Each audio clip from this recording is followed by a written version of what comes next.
റഷ്യയിൽ നിന്നും ഏതാനും പോർ വിമാനങ്ങൾ വാങ്ങാൻ ഇന്ത്യ തയ്യാറാകുന്നു എന്നൊരു സന്തോഷകരമായ വാർത്ത പുറത്തു വരുന്നുണ്ട്. ഇത് ഏറ്റവും കൂടുതൽ പ്രഹരമേൽപ്പിക്കാൻ പോകുന്നത് ചൈനയ്ക്കും പാകിസ്ഥാനുമായിരിക്കും. ചൈനയും പാകിസ്ഥാനും നിരീക്ഷണത്തിലാണ്. എന്താണ് കൂടുതൽ വിശദാംശങ്ങൾ? അതായത് ഏറ്റവും കൂടുതൽ ഭാരം വഹിച്ചുകൊണ്ട് ഏറ്റവും വേഗത്തിൽ പറക്കാൻ കഴിയുന്ന ബോംബർ വിമാനങ്ങൾ വാങ്ങുന്നതിൻ്റെ ഒരു പ്രപ്പോസലാണ് വന്നിരിക്കുന്നത്. ഇത് തീരുമാനമായിട്ടില്ല, പക്ഷെ തീരുമാനം ഉടനെ ആകും എന്നാണ് പൊതുവെയുള്ള വിവരം. ഇതിൻ്റെ ഈ TU-160M 160M എന്ന വിമാനമാണ്, ബോംബർ വിമാനമാണ് വാങ്ങാൻ പോകുന്നത്. ഇതിൽ 12 ക്രൂസ് മിസൈലുകളോ 12 ഹ്രസ്വദൂര മിസൈലുകളോ വഹിക്കാൻ ഈ വിമാനത്തിന് സാധിക്കും. മാത്രമല്ല ഇത് നിർത്താതെ 2220 കിലോമീറ്റർ പറക്കാൻ പറ്റും ഇതിന്. ഇത് 12,000 കിലോമീറ്റർ വരെ നിർത്താതെ പറക്കും. പരമാവധി വേഗം ക്ഷമിക്കണം, ഞാൻ നേരത്തെ പറഞ്ഞത് തെറ്റിപ്പോയി. നിർത്താതെ 12,000 കിലോമീറ്റർ വരെ ഇത് പറക്കും. ഇതിൻ്റെ പരമാവധി വേഗം 2220 കിലോമീറ്ററാണ് മണിക്കൂറിൽ. 16,000 മീറ്റർ വരെ ഉയരത്തിൽ പറക്കാൻ സാധിക്കും. ഇത് ഈ മിസൈലുകൾ പിന്നെ മറ്റ് സാധനങ്ങളൊക്കെ ഇതിനകത്ത് ഇത് ചെയ്യാൻ പറ്റും. 4 പേർക്ക് 4 ക്രൂകൾ ഇതിലുണ്ടാവും. ഇതാണ് ഈ വിമാനത്തിനെ കുറിച്ച് നമുക്ക് ആദ്യമായിട്ട് പറയാനുള്ളത്. നമ്മുടെ കയ്യിൽ കിട്ടുന്ന വിവരങ്ങൾ, ഇത് റഷ്യയുടെ ബോംബർ വിമാനങ്ങളാണ്. ഇത് ചൈനയ്ക്കും പാകിസ്ഥാനും വലിയ വെല്ലുവിളിയാണ്.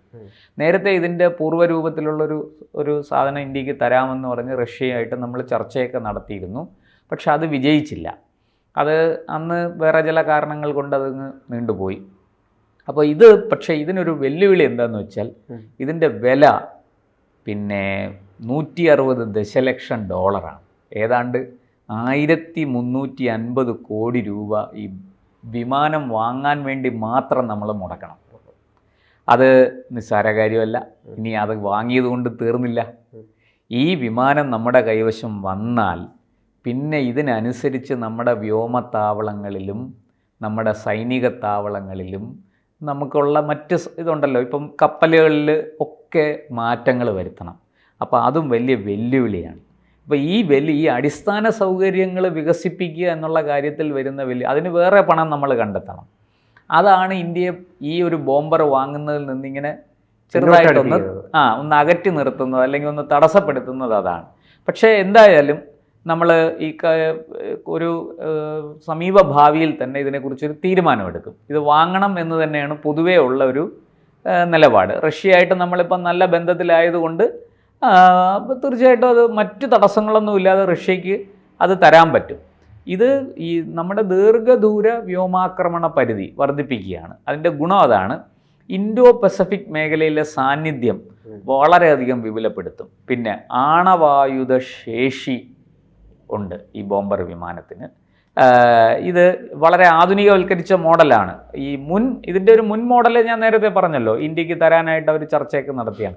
അതിനേക്കാൾ 60% കൂടുതൽ മികവുണ്ട് ഇതിൻ്റെ നിർമ്മാതാക്കൾ ടുപോലെവ് എന്ന് പറയുന്ന കമ്പനിയാണ്. എന്തായാലും അത് റഷ്യയുടെ പ്രതിരോധ വിഭാഗമായിട്ട് ചേർന്ന് പ്രവർത്തിക്കുന്ന ഒരു കമ്പനി ആയിരിക്കണം. ഇത് വൈറ്റ് സ്വാൻ എന്ന പേരിലാണ് ഇത് അറിയപ്പെടുന്നത്, ഈ വിമാനം അറിയപ്പെടുന്നത്. ഇത് defense.in ആണ് ഇതിനെക്കുറിച്ച് റിപ്പോർട്ട് ചെയ്തിരിക്കുന്നത്. ഇങ്ങനെ ഇന്ത്യ റഷ്യ ചർച്ചകൾ പുരോഗമിക്കുന്നു എന്ന് റിപ്പോർട്ട് ചെയ്തിട്ടുണ്ട്.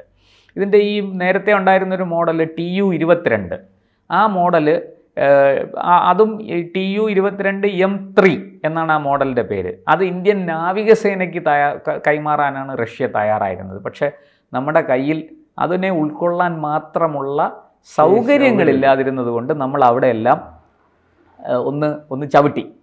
അപ്പോൾ ഇത് ഇപ്പോഴും ഈ ഏറ്റവും പുതിയ മോഡലും നമ്മളടുത്ത് വരുന്നത് നമുക്ക് ഈ വിമാനങ്ങൾ വാങ്ങാനുള്ള ചിലവ് മാത്രമല്ല, കൂടെ നമ്മൾ അടിസ്ഥാന സൗകര്യങ്ങളും വികസിപ്പിക്കണം.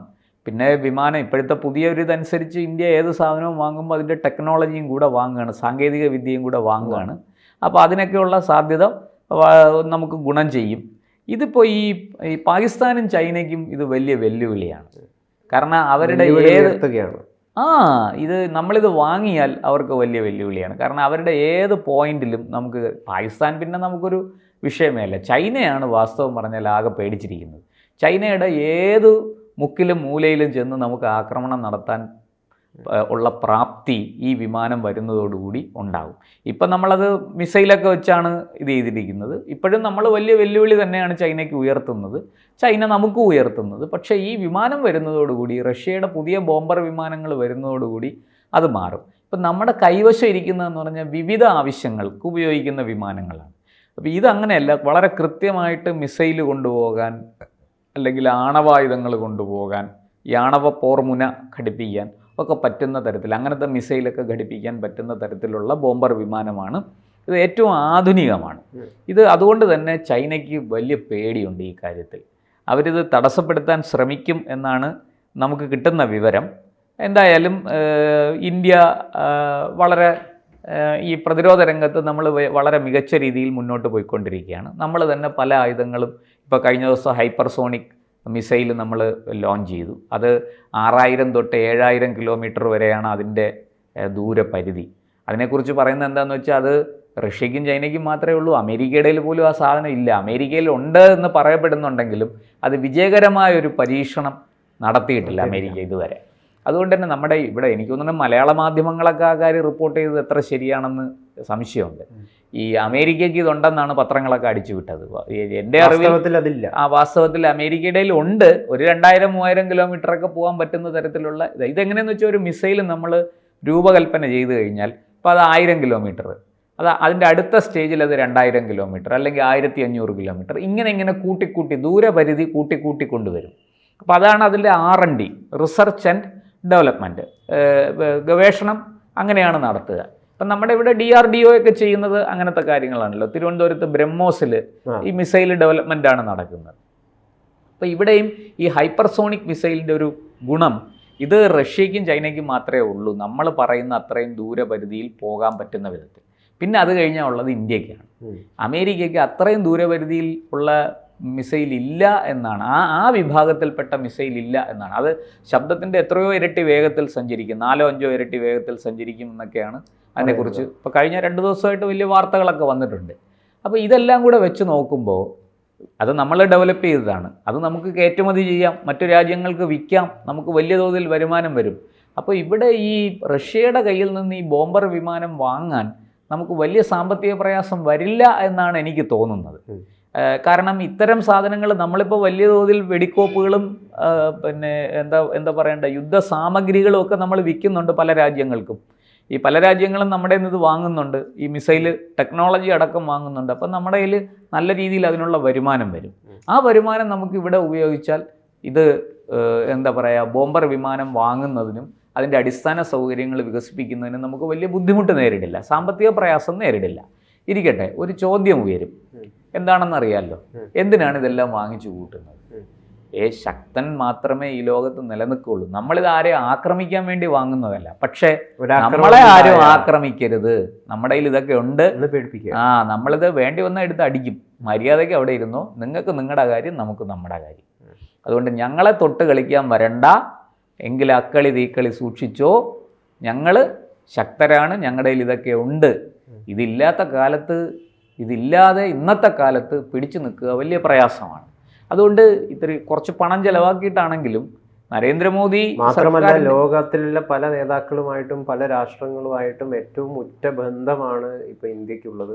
പ്രത്യേകിച്ചും റഷ്യയൊക്കെ ആയിട്ട് പുടിനൊക്കെ ഏതാനും ആഴ്ചകൾക്ക് മുമ്പ് വലിയ രീതിയിൽ മോദിയെ വിമർശിക്കുകയല്ല, മോദിയെ പിന്തുണയ്ക്കുകയും അദ്ദേഹത്തെ അനുമോദിക്കുകയൊക്കെ ചെയ്യുന്നതായി.